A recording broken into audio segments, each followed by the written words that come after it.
Gold trusted gold buyers మీరు తాకట్టు పెట్టిన బంగారాన్ని విడిపించి ఈ రోజు ఉన్న మార్కెట్ ధరకు కొనబడును.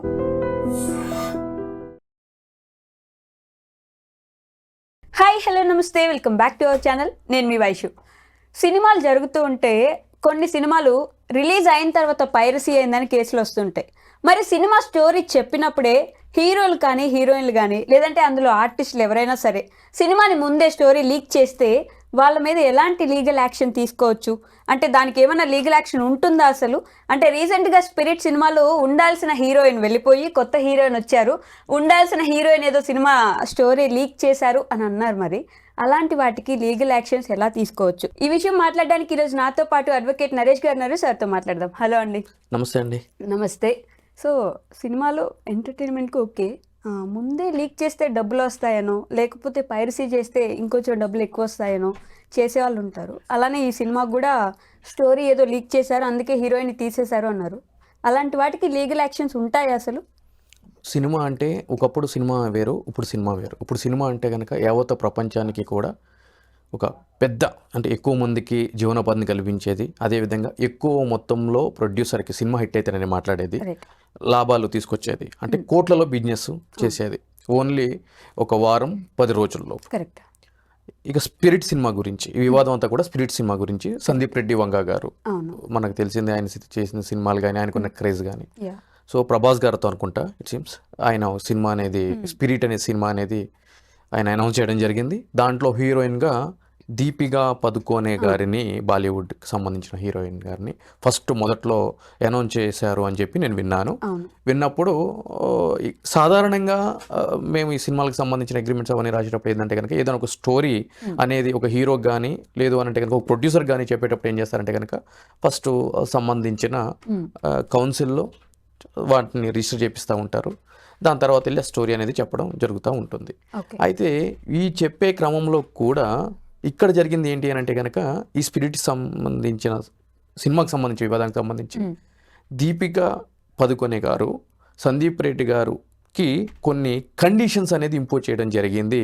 సేయింగ్ దట్ ఏంటి అంటే కనుక నువ్వు చెప్పిన వర్కింగ్ అవర్స్ నేను వర్క్ చేయను, నేను ఈ టైం నుంచి ఈ టైం వరకు వర్క్ చేస్తాను, నాకు రెమ్యూనేషన్ అంత కావాలి ఇంత కావాలి, సమ్ XYZ ఏదో జరిగింది వాళ్ళ మధ్య. సో ఇవన్నీ చేసేయడం వల్ల అలా అయితే కనుక నేను నీతో వర్క్ చేయలేను అని చెప్పని ఆవిడని తీసేసి వేరే కొత్త ఆమెను హీరోయిన్గా ఆ యొక్క సినిమాకి ఈయన తీసుకున్నారు అనేది తెలిసింది. ఎప్పుడైతే కనుక వేరే దీపికా పదుకోనే గారిని వద్దని వేరే హీరోయిన్ ప్రకటించిన వెంటనే దీపికా పదుకోనే గారికి సంబంధించిన PR టీము సందీప్ రెడ్డి వంగ గారు స్పిరిట్ సినిమాకి సంబంధించిన స్టోరీ చెప్తారు కదా, సో ఆ స్టోరీని లీక్ చేయడం మొదలుపెట్టారు సోషల్ మీడియా ద్వారా అని చెప్పి అనేది వార్త యొక్క సారాంశం.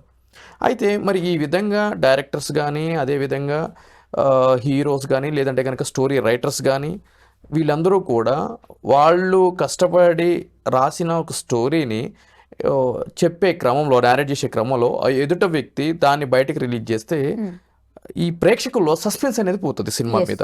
అంటే స్టోరీ తెలిసినప్పుడు, అంటే వాళ్ళు ఎన్ని గ్రాఫిక్స్ పెట్టినా ఏం చేసినా కూడా స్టోరీ తెలిసిపోయినప్పుడు మీకు ఆ స్టోరీలో సస్పెన్స్ అంతా మజా రాదు సినిమా చూసినప్పుడు ఎంటర్టైన్మెంట్లో.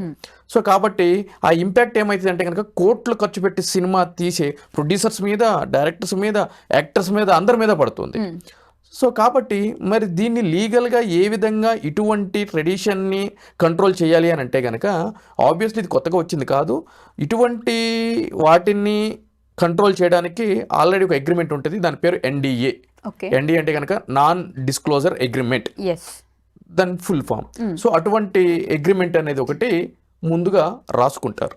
అంటే మీరు హీరోయిన్ అనుకోండి, నేను డైరెక్టర్ అనుకోండి, లేదంటే కథా రచయిత అనుకోండి, నేను మీకు ఒక స్టోరీ చెప్పేటప్పుడు ఫస్ట్ నాన్ డిస్క్లోజర్ అగ్రిమెంట్ అనేది మన ఇద్దరి మధ్య జరుగుతుంది. అది ఇండియన్ కాంట్రాక్ట్ యాక్ట్ ప్రకారం అనేది ఆ అగ్రిమెంట్ అనేది రాయడం జరుగుతుంది. సో ఆ అగ్రిమెంట్లో కూడా 2 రకాలు ఉంటాయి. ఒకటి యూనిలిటరల్ అగ్రిమెంట్, రెండేమో మ్యూచువల్ అగ్రిమెంట్. అంటే ఈ రెండిట్లో ఏంటి అంటే కనుక మ్యూచువల్లో వచ్చేసి ఆ స్టోరీని మీరు ఎక్కడ చెప్పకూడదు, లేదంటే నేను ఎక్కడ చెప్పకూడదు. స్టోరీ అంటే స్టోరీ అనే కాదు, విషయం ఏదైనా కూడా. సో మీరు ఎక్కడ చెప్పకూడదు, నేను ఎక్కడ చెప్పకూడదు, అది మ్యూచువల్. యూనిలిటరల్ అంటే కనుక మీరు మాత్రం ఎక్కడ చెప్పకూడదు. ఓకే. సో నేను రచయిత అంటే దానికి కర్త క్రియ నేనే కాబట్టి మీతో నాకు వర్కౌట్ కాకపోతే నేను వేరే హీరోకో హీరోయిన్కో డైరెక్టర్కో ఎవరికో చెప్పుకుంటాను, దట్స్ మై రైట్. బట్ మీరు మాత్రం డిస్క్లోజ్ చేయకూడదు. సో 2 రకాలు ఉంటాయి. సో ఇక్కడ మనము స్పిరిట్ సినిమాకి వచ్చేటప్పటికి అది యూనిటరీ అగ్రిమెంట్ కిందనే మనము పరిగణించాలి. ఎందుకు అంటే కనుక సందీప్ రెడ్డి వంగా గారిది స్టోరీ కాబట్టి ఆయన ఆవిడకి చెప్పారు కాబట్టి అది వర్కౌట్ కాకపోతే యాక్టర్స్ తో వేరే యాక్టర్స్ పెట్టుకునే రైట్ ఆయనకు ఉంటుంది కాబట్టి ఆ విధంగానే మనం భావించాలి. సో ఆ యొక్క అగ్రిమెంట్ ఉంది మన మధ్య ఉన్నా కూడా మీరు ఈ విధంగా చేస్తున్నారు అని చెప్పని ఒక ట్వీట్ రూపంలో ఈయన ఆవిడకి సమాధానం చెప్పడం ద్వారా ఈ యొక్క విషయం బయటకు రావడం జరిగింది. సో ఈ విధంగా నాన్ డిస్క్లోజర్ అగ్రిమెంట్ ఉన్న తర్వాత కూడా ఆ విధంగా ఎవరైనా కూడా ఆ స్టోరీకి సంబంధించింది కానీ ఆ విషయానికి సంబంధించిన విషయాల్ని బాహ్య ప్రపంచానికి తెలియజేస్తే అది ఒక వ్యక్తి ద్వారా కానీ సామాజిక మాధ్యమాల ద్వారా కానీ మరే ఇతర మాధ్యమాల ద్వారా కానీ తెలియజేస్తే ఇక్కడ ఏం జరుగుతుంది అని అంటే కనుక బ్రీచ్ ఆఫ్ కాంట్రాక్ట్ అని చెప్పని అంటాము. Breach of contract exactly.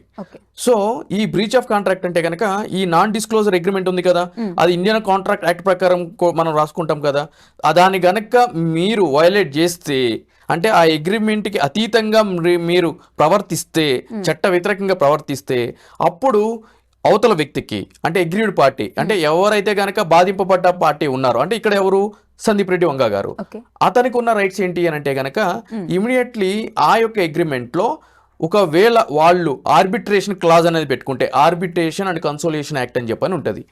అంటే ఏంటి అని అంటే కనుక ఇద్దరి మధ్య వివాదం చెలరేగినప్పుడు ఆ యొక్క వివాదం కోర్టులకు వెళ్ళడం కంటే ముందుగా ఒక ఆర్బిట్రేటర్ అంటే ఒక మధ్యవర్తిత్వం నిర్వహించే ఒక వ్యక్తి దగ్గర పెట్టుకుంటారనమాట.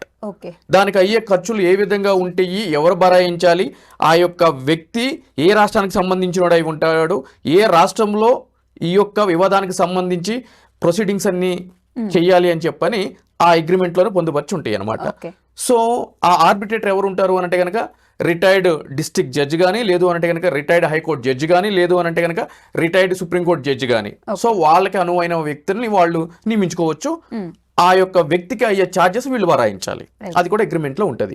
సో అతను ఆ యొక్క వివాదాన్ని పరిష్కరించడం జరుగుతుంది ఆ అగ్రిమెంట్ వరకు మాత్రమే. బియాండ్ ది అగ్రిమెంట్ కూడా ఆ మధ్యవర్తిత్వం చేసే వ్యక్తి చేయడానికి లేదు.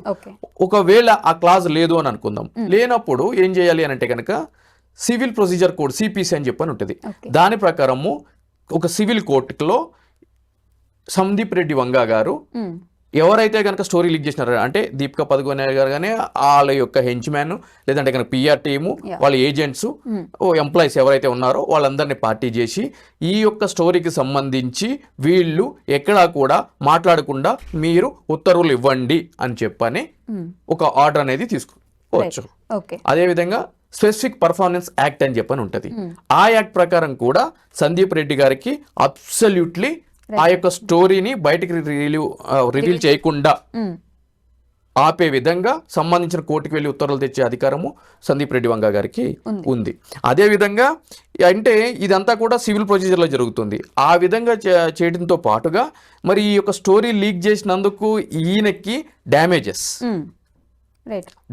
కింద ఈయన సర్టైన్ అమౌంట్, అది 10 కోట్లు కావచ్చు, 100 కోట్లు కావచ్చు, 500 కోట్లు కావచ్చు, depends upon there agreement.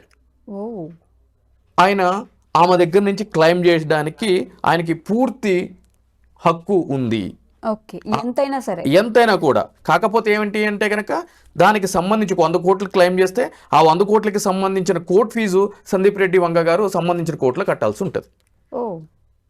Right, అదొక 5 కోట్ల 10 కోట్ల అనేది ఇక్కడ డిపెండ్స్ అనమాట.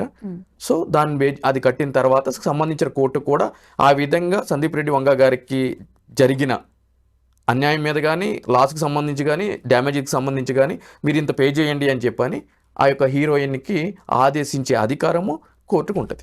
అంటే 100 కోట్లు 500 కోట్లు మన ఇష్టం వచ్చినంత అడగొచ్చు, మీరు ఇలా లీక్ చేశారు నాకు ప్రాబ్లం. ఎగ్జాక్ట్లీ నేను ఇంత లాస్ పోయాను, ఈ యొక్క బడ్జెట్ ఇంత ఉంది, ఈ యొక్క బడ్జెట్ వల్ల మీరు ఇట్లా స్టోరీని బయటకు చెప్పేయడం వల్ల నేను ఇంత లాస్ అయిపోయాను అని చెప్పని వాళ్ళ యొక్క గ్రౌండ్ ప్రైమా ఫేసి ఎస్టాబ్లిష్ చేసుకుంటా ఆ గ్రౌండ్ రాసుకుంటా వాళ్ళు అడిగే అధికారం పూర్తిగా సందీప్ రెడ్డి వంగా గారికి ఉంది. సో అదే విధంగా ఇక్కడ ఇదంతా కూడా సివిల్ ప్రొసీజర్. మరి క్రిమినల్ ప్రొసీజర్ అంటే కనుక 72(a) of the IT act ప్రకారం కూడా సందీప్ రెడ్డి గారు సంబంధించిన పోలీస్ స్టేషన్లో దీపికా పదుకొనే గారి మీద, ఆమె యొక్క టీం మీద క్రిమినల్ కేసు కూడా ఫైల్ చేయొచ్చు. Criminal case. Exactly, criminal case కూడా ఫైల్ చేయొచ్చు. అలా ఫైల్ చేస్తే సివిల్ కోర్టులో ఈయన అడిగే అమౌంట్లో కాకుండా ఈ యొక్క 72A ఐటీ యాక్ట్ ప్రకారము దీపికా పదుకొనే గారికి 3 సంవత్సరాల జైలు శిక్ష, అదేవిధంగా 5 లక్షల వరకు ఫైన్ ఇంపోజ్ చేసే అధికారము సంబంధించిన కోర్టుకు ఉంటుంది. ఓ, జస్ట్ స్టోరీ ఒక పాయింట్ లీక్ చేస్తే ఎగ్జాక్ట్లీ ఇవన్నీ బేర్ చేయాల్సి వస్తుంది. ఆబ్వియస్లీ ఈ నాన్ డిస్క్లోజర్ అగ్రిమెంట్ అనేది ఒక సినిమా ఇండస్ట్రీకి సంబంధించిందే కాదు, కంపెనీలకు సంబంధించిన ఎంప్లాయీస్కి బాస్కి మధ్య కూడా ఉంటుంది, అదేవిధంగా బిజినెస్ పార్ట్నర్స్ మధ్య కూడా ఉంటుంది.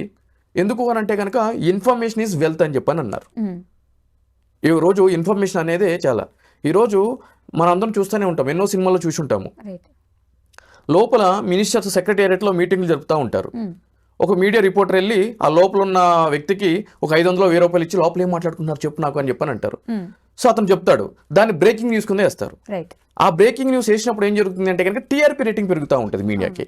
ఆ టైంలో మనం చూసినట్లయితే కనుక ఒక బ్రేకింగ్ న్యూస్ వేసి మధ్యలో 2-3 యాడ్స్ వస్తాయి, అది కమర్షియల్. సో ఆ ఇన్ఫర్మేషన్ అది వెళ్తుంది. సో ఇవన్నీ కూడా అంటే ఆ ఇన్ఫర్మేషన్ సంబంధించి ఈరోజు సమాజం ముందుకు వెళ్తుంది కాబట్టి దీనికి సంబంధించి ఇటువంటి అగ్రిమెంట్స్, ఇటువంటి కాంట్రాక్ట్స్ యాక్ట్ ఇవన్నీ కూడా సీన్లోకి రావడం జరిగింది. అందుగురించి 73 and 74 of the Indian contract యాక్ట్లో కూడా క్లియర్గా మీకు జరిగిన డ్యామేజెస్ని రికవర్ చేసుకోవచ్చు సంబంధించిన కోర్టుకు వెళ్ళి అని చెప్పి కూడా పొందుపరిచి ఉంది దాంట్లో. ఇప్పుడు అదే మూవీ రిలీజ్ అయిన తర్వాత పైరసీ కూడా చేస్తుంటారు. ఇప్పుడే రిలీజ్ అయింది, ఇంకో గంటలో హెచ్డి ప్రింట్ అని చెప్పేసి గూగుల్లో వచ్చేస్తూ ఉంటాయి మనకి. అప్పుడు వాళ్ళ మీద పైరసీకి సంబంధించి గూగుల్లో రావడమే కాదు, ఆర్టీసీ బస్సులో కూడా డిస్ప్లే చేస్తున్నారు కదా. మన పుష్ప 2 ఆంధ్రప్రదేశ్కి సంబంధించిన ఏపీఎస్ ఆర్టీసీ బస్సుల్లో కూడా వేయడం జరిగింది, అది మనందరికీ తెలిసిన విషయమే. అదేవిధంగా విశాఖపట్నానికి సంబంధించిన కేబుల్ ఆపరేటర్స్తో కేబుల్ టీవీలో కూడా ప్రసారం చేయడం జరిగింది, అది కూడా మనకు తెలిసిన విషయమే. సో ఇది ఏదో 4 గోడల మధ్య చూసేది కాదు. ఇవాళ రేపు మన ఫేస్బుక్, ఇన్స్టాగ్రామ్ ఓపెన్ చేస్తే దాంట్లో కూడా కనిపిస్తూనే ఉంటుంది. మూవీ టోరెంట్స్లో సినిమా డౌన్లోడ్ చేసుకుని చూడొచ్చు, అది అందరికీ తెలిసిన ఓపెన్ సీక్రెట్. దాంట్లో హెచ్డి ప్రింట్ ఉంటుంది.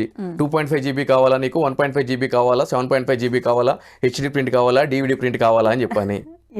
ఐబొమ్మ ఇవన్నీ ఐబొమ్మ అంటేనేమో ఇక ఈ ఓటీటీ ప్లాట్ఫామ్లో వచ్చాయి అన్నీ కూడా ఐబొమ్మలో ఉంటాయి. కొత్త సినిమా చూడాలి అని అంటే మాత్రం మూవీ టోరెంట్స్లో చూసుకోవచ్చు మనం.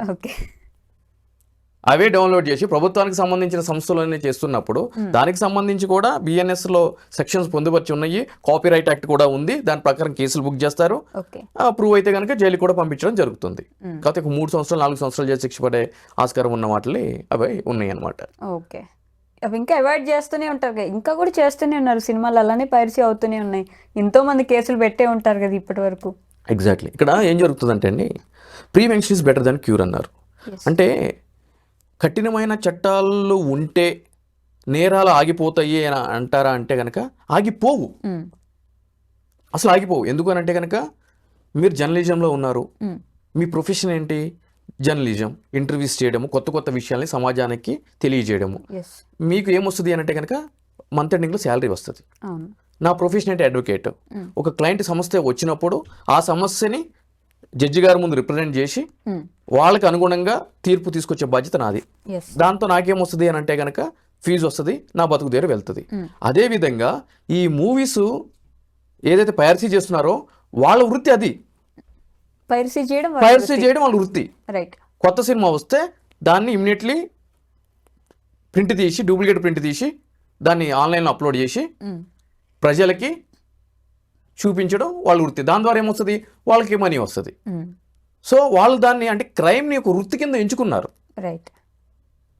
సరే కేసులు పెడతారు, జైలుకి పంపిస్తారు, కన్విక్షన్ పడుతుంది, 3 సంవత్సరాలు 4 సంవత్సరాలు జైల్లో ఉంటారు, మళ్ళీ బయటకు వస్తారు, మళ్ళీ అదే వృత్తిలోకి కొనసాగుతూ ఉంటారు. అది ఆగదు. సో ప్రివెంటరీ మెథడ్స్ ఏమున్నాయి అంటే ఈరోజు ఏ టెక్నాలజీ తోటి మనం ఏదైనా సరే చేయగలుగుతున్నామని చెప్పని అంటున్నారు. మరి పైరసీని ఎందుకు ఆపట్లేదు? ఏం చేస్తుందా ఏఐ? నిద్రపోతుందా? అంటే పనికొచ్చే విషయాల మీద ఏఐని వాడాలి, పనికిరాని విషయాల గురించి ఏఐ ఎందుకు? ఎక్కడో బెంగళూరులో పుచ్చకాయ మంచిగా ఉందో లేదో ఏఐ వాడాడు అంటే కనుక పనికిమాలిన విషయాలు అయ్యి, అది అవసరమా? పుచ్చకాయ మంచిగా దానికి ఏ అవసరం లేదు కదా దానికి. సో కాబట్టి ఈ సినిమా పైరసీకి సంబంధించి, అదేవిధంగా చైల్డ్ పోర్నోగ్రఫీ గురించి, ఇవన్నీ కూడా చాలా సమాజానికి విపత్తులు. ఆన్లైన్ బెట్టింగ్ యాప్స్ గురించి ఇవన్నీ కూడా. సో ఏఐ నేను చెప్పాలి అంటే కనుక నువ్వు అంత బాగా అసలు నువ్వు అంత కాదు ఇంత అని చెప్పి చెప్తున్నావు కదా, పోయి నీ స్టామినా ఏంటో ఇక్కడ చూపించు అని చెప్పి చూపించాలి. ఓకే, కానీ వీటి మీద చేయరు. ఇప్పుడు ఈ కంపెనీస్ డెవలప్ చేసే కంపెనీస్ కూడా సమాజంలో ఇన్ని విషయాలు ఉండగా వీటిలన్నింటిని పక్కన పెట్టి ఈ పక్కన పనికిమాలిన విషయాల మీద డెవలప్మెంట్ అనేది ఎక్కువగా జరుగుతూ ఉంది. దీని మీద మీకు నాకు కంటే ఎక్కువగా కొన్ని కోట్ల రూపాయలు ఇన్వెస్ట్ చేసి సినిమాలు తీస్తున్న ప్రొడ్యూసర్స్ ఎక్కువ ఫోకస్ చేయాల్సిన ఆవశ్యకత ఉంది. ఇప్పుడు ఎంత ఫైన్ వేసినా ఆవిడ ఎంత కట్టినా ఆల్రెడీ లీక్ చేసిన స్టోరీ అయితే లీక్డే కదా, అది వెనక్కి వెళ్ళదు. ఎగ్జాక్ట్లీ. సో ఇక మీదటైనా కూడా చేయకుండా ఉండాలి అని అంటే మాత్రము కోర్టుకి వెళ్ళి, అదేవిధంగా హైకోర్టులో గాగ్ ఆర్డర్ అని ఉంటుంది, అది కూడా తీసుకునే ఆస్కారము హక్కు సందీప్ రెడ్డి వంగ గారికి ఉంది. ఓకే, డన్ అండి. Thank you. Thank you.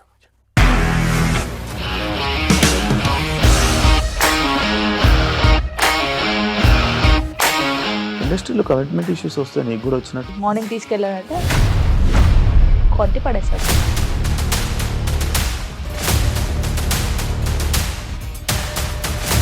ఒక్కళ్ళు కూడా చూడలేదు ఈ సినిమా అని చెప్పడానికి కూడా చాలా ధైర్యం కావాలి. అది నిజం కదా, దాంట్లో ధైర్యం ఏంటి? ఇది నెక్స్ట్ డే ప్లేట్ మార్చేస్తే తప్పు కదా. As of now we are comfortable this అని నేను అనుకుంటున్నాను. రష్మిక గారిది మీది ఒకే ఊరంట కదా.